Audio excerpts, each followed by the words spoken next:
Գալուց առաջ հպանցիկ հասցրեցի ծանոթանալ իմ սիրելի գործընկեր Սերգեյ Լավրովի այդ մեկնաբանությանը։ Պարոն Լավրովի տեղեկատվությունը բոլորովին չի համապատասխանում իրականությանը։ Հայաստանում չկա իշխանությունների պայքար եկեղեցու դեմ, այն ինչ նկատի ունի պարոն Լավրովը, հավանաբար վերաբերում է եկեղեցական մի քանի գործիչների կողմից Հայաստանի Հանրապետության քաղաքականությանը ուրեմն խառնվելու, քաղաքական գործընթացներին մասնակցելու եւ համաձայն արդեն մեր իրավապահ մարմինների ոչ ուրեմն իրավական ձևով այդ մասնակցություն ունենալու ցանկության, այն է, եթե ավելի ուղիղ ասենք, ապօրինի հեղաշրջման փորձերին մասնակցելու կամ նախաձեռնելու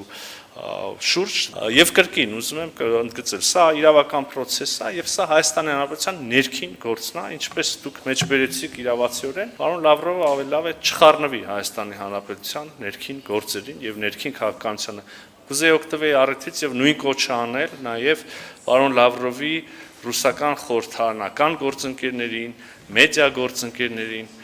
Ես կարծում եմ, որ Ռուսաստանի Դաշնության եւ պաշտոնյաները, եւ խորհրդարանականները, եւ մեդիա փորձագետները պետք է մեծ հարգանքով վերաբերվեն Հայաստանի Հանրապետության ինքնիշխանությանը եւ այլևս երբեք իրենց թույլ չտան խառնվել մեր ներքին գործերին։